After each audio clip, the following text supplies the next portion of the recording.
Oke, di dunia IT yang serba cepat ini, apa sih yang benar-benar bikin seseorang itu profesional?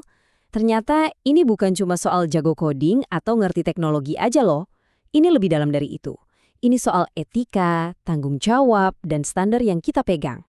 Untuk ngasih gambaran, kita mulai dari kasus yang gede banget, Facebook Papers. Nah, dari dokumen internal yang bocor ini, kita jadi tahu ada kegagalan etika yang, wow, masif.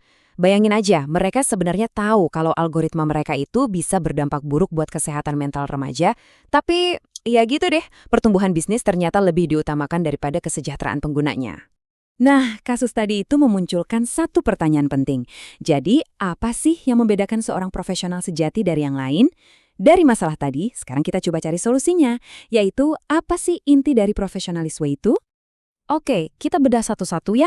Biar paham, kita mulai dari dasarnya dulu. Apa sih bedanya profesi dengan pekerjaan biasa? Kayaknya sama, tapi ternyata beda banget. Nah, di sini kelihatan jelas banget kan bedanya. Kalau kerjaan biasa, itu ya kita ngerjain tugas, ngikutin instruksi. Tapi kalau profesi, levelnya beda.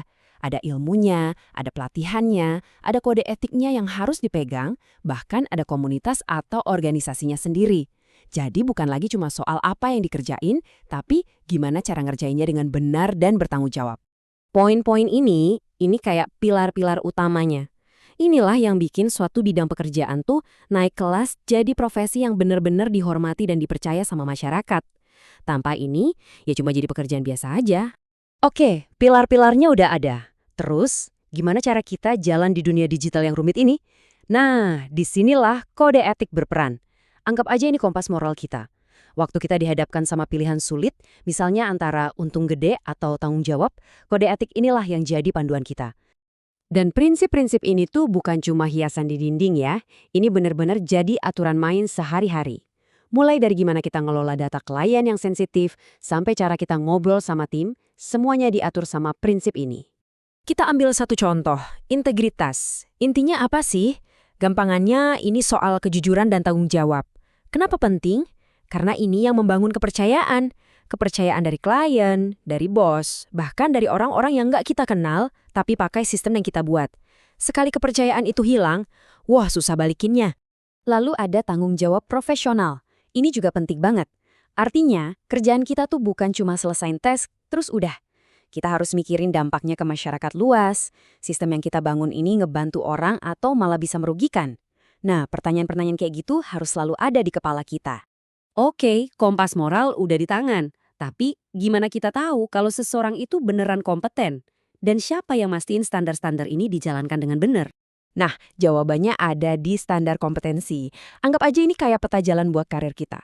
Di sini dijelasin secara spesifik. Oh, untuk jadi profesional di bidang ini, kamu harus bisa A, B, C. Jadi ada tolok ukur yang jelas, bukan kira-kira lagi.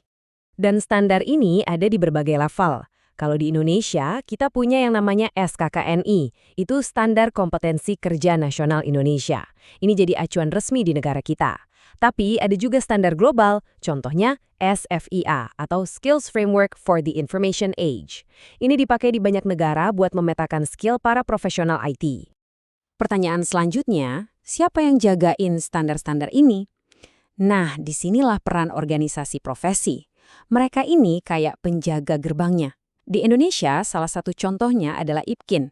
Tugas mereka yaitu mastiin standar dan etika profesi ini nggak cuma jadi tulisan, tapi benar-benar dijalankan. Terus, apa aja sih yang mereka lakuin? Macem-macem. Mulai dari bikin seminar dan pelatihan buat nambah ilmu, nerbitin jurnal biar kita update sama perkembangan terbaru, sampai ikut ngembangin standar kompetensi itu sendiri. Intinya, mereka ini support system buat karir kita. Oke, etika udah, standar udah, organisasi pendukung juga udah. Apa berarti selesai? Oh, tentu tidak. Justru disinilah perjalanannya dimulai. Apalagi di bidang IT yang perubahannya, cepat banget, belajar itu nggak ada kata berhenti. Profesionalisme itu bukan garis finish, tapi sebuah perjalanan. Dan perjalanan ini punya nama keren, pengembangan profesional berkelanjutan, atau sering disingkat CPD, Continuous Professional Development. Artinya apa? Pertama, ya jelas, kita harus terus update skill teknis kita. Ada teknologi baru, kita pelajari. Tapi yang kedua, dan ini tidak kalah penting, kita juga harus terus mengasah kesadaran kita soal tanggung jawab sosial. Kita punya tanggung jawab ke siapa aja, ke atasan, ke klien, ke teman-teman kerja, dan yang paling luas, ke masyarakat umum. Jadi, pada akhirnya pertanyaan besarnya adalah ini. Teknologi yang kita buat setiap hari itu akan membentuk dunia masa depan. Pertanyaannya, dunia seperti apa yang mau kita bangun? Profesionalisme sejati ngasih kita bekal untuk menjawab pertanyaan itu. Bukan cuma dengan skill coding, tapi juga dengan karakter dan integritas.